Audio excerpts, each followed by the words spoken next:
Vous avez la parole pour 15-20 minutes, pas plus. Je vous promets de faire court, puisque... Merci. Voilà, je vais faire un petit peu du hors-piste, puisqu'à l'origine, il était prévu que je parle d'autre chose, et qu'en l'occurrence, ça a déjà été raconté. J'ai vécu au Qatar pendant quelques années, je connais bien la Turquie, j'ai traversé de long en large. Je suis grand reporter et je dirige en fait une rédaction qui est basée à Barcelone, qui emploie en fait une trentaine de grands reporters internationaux, et notre spécificité c'est de raconter la politique internationale à travers le terrain. Et en fait je trouve qu'il est intéressant de vous raconter la Turquie à travers le terrain pour illustrer ce que mes collègues vous ont raconté, parce qu'une image vaut souvent 1000 mots, comme on le dit, et je vais essayer de vous raconter en quelques anecdotes et quelques images ce que c'est aujourd'hui, ce qu'est la stratégie en fait du frère Erdogan, dont nous parlons très souvent avec Alexandre Delval, avec qui j'enquête depuis des années, avec qui nous avons publié des livres sur les frères musulmans, et notamment sur la Turquie également, pour que vous compreniez. J'ai juste une question à vous poser. On a parlé beaucoup des frères musulmans. Est-ce que tout le monde sait précisément ce que sont les frères musulmans? Vous n'avez pas besoin que je leur explique en 2 minutes. Ah bon, alors pour ça, alors je vais faire vraiment 1 minute 30, 2 minutes. Les sœurs, les spécialistes, voilà. C'est pour ça qu'ils ne savent pas. En 2 mots, et ça va nous amener en fait à Erdogan très rapidement et au projet en fait d'Erdogan. Les frères musulmans en fait se sont créés en 1928 et en clair c'est une organisation en fait qui est islamiste mais qui défend l'islam politique. Il faut comprendre qu'à travers l'islam politique ils défendent une vision islamo-révolutionnaire. Elle s'est très rapidement construite en fait sur 3 branches. L'une qui est, je dirais, islamo-politique, ou politico-religieuse, une autre qui est paramilitaire, et puis une branche renseignement. C'est une organisation, c'est sa spécificité, qui s'est presque pensée comme un État, d'accord, avec après un certain nombre de sous-branches concernant l'éducation, la santé publique, etc., etc. Son projet, c'est d'organiser en fait la société, ou les sociétés, quelles qu'elles soient, partout où vient un musulman, autour des valeurs de l'islam, donc autour notamment des valeurs en fait de la charia. Aujourd'hui, cette organisation, donc, qui s'est créée en 1928, elle est présente dans à peu près 80 pays. Je m'appuie sur ce que nous a raconté en fait, le vice-guide de la confrérie lors d'une enquête qu'on a faite pour la chaîne de télévision Arte il y a quelques années, en montrant une carte de leur implantation. Il faut comprendre aujourd'hui que Erdogan, le frère Erdogan, est dans ce projet en fait des frères musulmans. Organiser donc les valeurs de la société autour de l'islam, c'est ce qu'il a commencé à faire en Turquie depuis en fait son accession au pouvoir, mais c'est ce qu'il veut également pour les pays de la Méditerranée et une partie de toute façon des pays du monde arabe. On pourrait appeler ça autrement, c'est le califat, tout simplement. Certains de mes collègues précédemment en fait en ont fait mention. Ils se visualisent comme étant en fait le prochain ou le nouveau calife de ce nouveau califat, donc régnant en fait sur la Oumma musulmane, tant évidemment sur une partie du Moyen-Orient qu'aujourd'hui en Europe. C'est important de le comprendre, parce que ce qui se passe aujourd'hui, c'est ce qu'on voit dans nos enquêtes. Ce qui se passe aujourd'hui, par exemple, dans les pays européens, que ce soit en Espagne, que ce soit en France, c'est un bout de la chaîne, avec la stratégie d'influence de la Turquie, qui finance, sponsorise, conseille les organisations fréristes.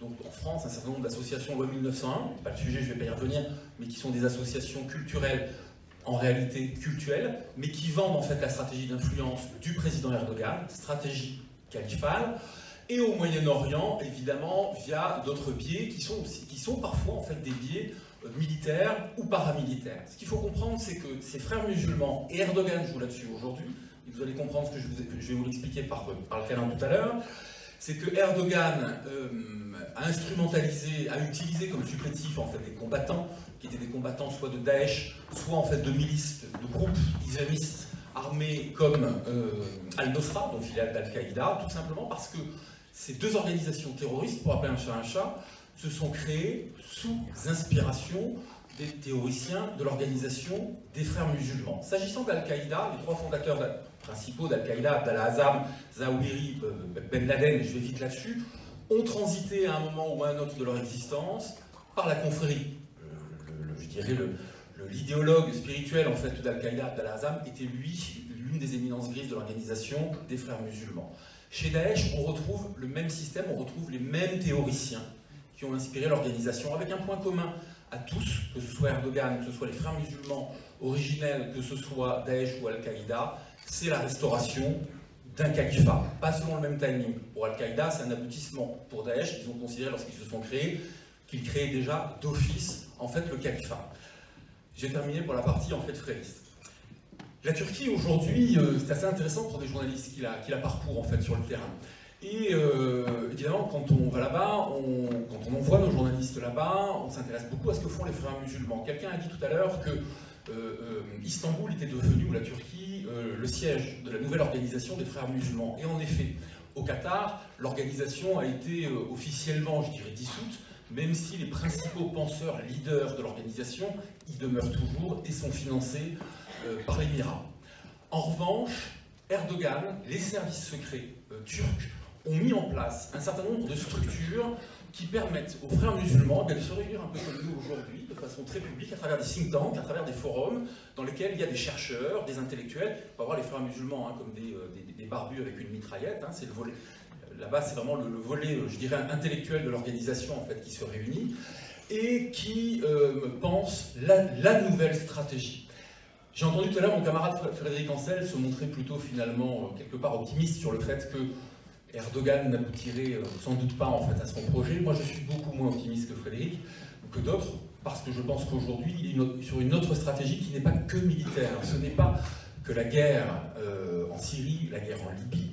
Il y a un autre champ de bataille. Et ce champ de bataille, il est évoqué à Ankara régulièrement, ou à Istanbul régulièrement, à peu près une fois tous les 6 mois, dans le cadre de forums organisés par une institution à Chartres, derrière laquelle on retrouve un certain nombre d'ailleurs d'anciens dirigeants de la rédaction de la chaîne du groupe de télévision en fait, Al Jazeera, que je connais bien, puisque j'ai séjourné longuement au Qatar, comme je vous le disais, et dans lequel on théorise la guerre, le djihad 2.0. Et c'est toute la pensée en fait, aujourd'hui en fait, d'Erdogan qui se situe dans un djihad global. C'est-à-dire qu'il a très bien compris que la stratégie d'influence qu'il mène en fait, sur le terrain en France, à travers les associations fréristes, comme la guerre qui se joue en Syrie ou en Libye, font partie en fait d'une même histoire, de la même histoire. Et c'est un vrai problème, parce qu'il instrumentalise cela au même titre qu'il instrumentalise en fait la menace de l'immigration. Je ne vais pas revenir là-dessus, ça a été évoqué, puis largement évoqué par les confrères de la presse depuis 24 heures. En Turquie, moi j'ai vu beaucoup évoluer la Turquie en fait depuis le début des années 2000 avec Alexandre Delval, on a eu l'occasion de s'y rendre, et puis je suis parti par moi-même me rendre compte de la façon dont on pouvait traverser de façon illégale la frontière turque pour passer en Syrie. Donc je suis passé de façon illégale de la Turquie en Syrie. C'était il y a quelques années, je tiens à le dire, c'était juste avant que n'éclatent en fait ces fameux printemps arabes. C'est assez intéressant parce que déjà à l'époque, j'ai observé, donc je suis resté avec un de mes camarades avec lequel je travaillais, et on a observé pendant plusieurs heures en fait les flux, on s'est rendu compte que peu de gens en fait étaient contrôlés. Et donc on s'est mêlé en fait à un flux en fait, de migrants, effectivement on n'a pas été contrôlé, donc on est passé dans un sens, puis on est revenu quand même. Mais quand on est revenu, on est allé signaler en fait au poste frontière, donc au responsable, à l'officier qui dirigeait le poste frontière, lequel, lorsqu'il nous a vu débarquer, donc on lui a dit qu'on était journaliste, a été fort gêné, parce qu'il avait 2 options. C'est ce qui nous a été raconté par notre traducteur, qui était soit il nous arrêtait parce qu'on avait fait une chose illégale, mais là il devait rendre compte quand même à ses autorités, à l'autorité supérieure du fait qu'il avait laissé passer des gens de façon illégale, en plus des journalistes, soit il nous relâchait dans la nature en prenant les risques qu'on sait, c'est ce qu'on a d'ailleurs fait, puisqu'on a raconté cette histoire à l'époque dans un magazine d'ailleurs français qui est à l'heure actuelle. Je vous raconte cette anecdote, pourquoi? Parce que dans cette même région, quelques années plus tard, nous avons coproduit, notre rédaction et France 2, un autre reportage. On a envoyé une équipe. Et là, les printemps arabes avaient commencé. Et on a envoyé une équipe parce que on travaillait en fait à l'époque sur Al-Nosra et notamment la brigade féminine en fait d'Al-Nosra. Et on suivait en fait des jeunes, on s'intéressait au cas de jeunes français qui avaient rejoint en fait la Syrie et qui étaient partis, je fais une parenthèse, très souvent parce qu'ils avaient fréquenté quand même un écosystème soit frériste en France, soit salafiste. Bref, ils rejoignaient en fait la Syrie par la Turquie.